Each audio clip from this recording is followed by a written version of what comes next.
mlayune. Pun boten saged indho malih. Rebet. Kula janjane kuwi. Mongko ing kalungguhan iki wis dadi prajurit magangan ana ing Kasultanan Demak Bintoro.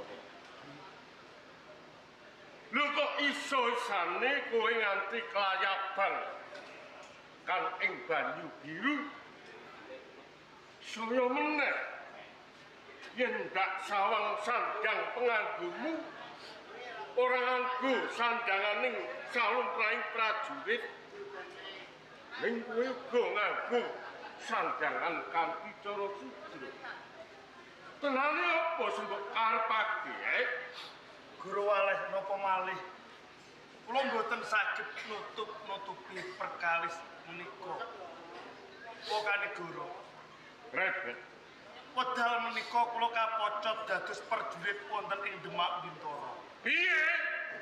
Kapocot nggonmu dadi prajurit. Pangapunten pinten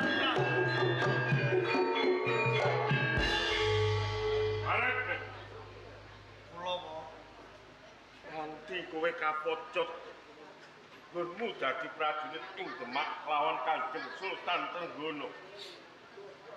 Mbok menawa kowe ndarbeni kaluputan mungguing pranatan ing Kasultanan Demak Bintoro. Jur tenane kowe tumindak apa lan kowe darbe kaluputan apa lawan Kanjeng Sultan Trenggono nganti kapocot nggonmu dadi prajurit. lara-laraipun kados ngaten.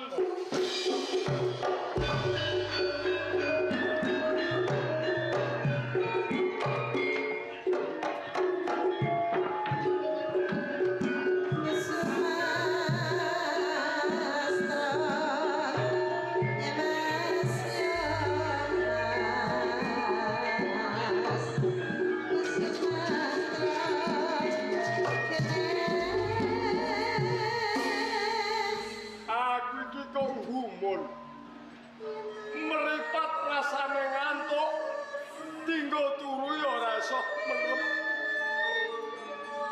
Sakwise aku ngerti Ndoro Ayu Ratu Kambang melu tinangkil ing Piswanan. Bareng aku mulih ning kepatihan isine kok gaweng-gaweng sing ngono muk Ratu Kambang. Mongko wis 3 dina iki wetengku jane ya luwe. Kok ora doyan mangan. Ning ketemungguhan ya sepine ngene. Kok umpama aku iki digelemi Ratu Kambang. Ratu Kambang kok dadi bojoku.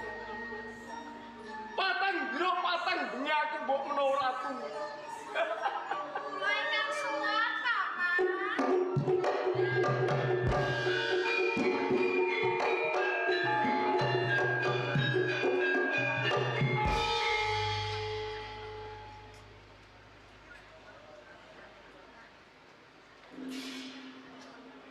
Kusumane Ayu Ratu Kambang. Iji kula Ratu Kambang, Paman Rupesmi. Santu. Iji. Santu. Iji. Paman. Kula niki ngalamun ta mboten. Boten. Sedaya menika mau kasunyatan, Paman. Dadi kabeh iki kasunyatan. Iji.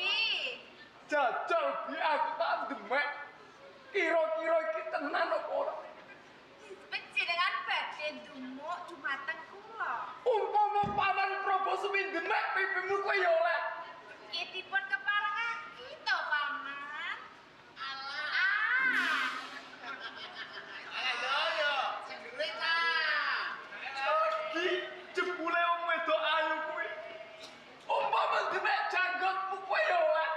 Nggih dipun keparengake kok, Paman. Demek pundak ya to. Angsal. ciloko tenan, ciloko. Ambu kuwi saged kok kurang menyakan. Jujune sangu menyak.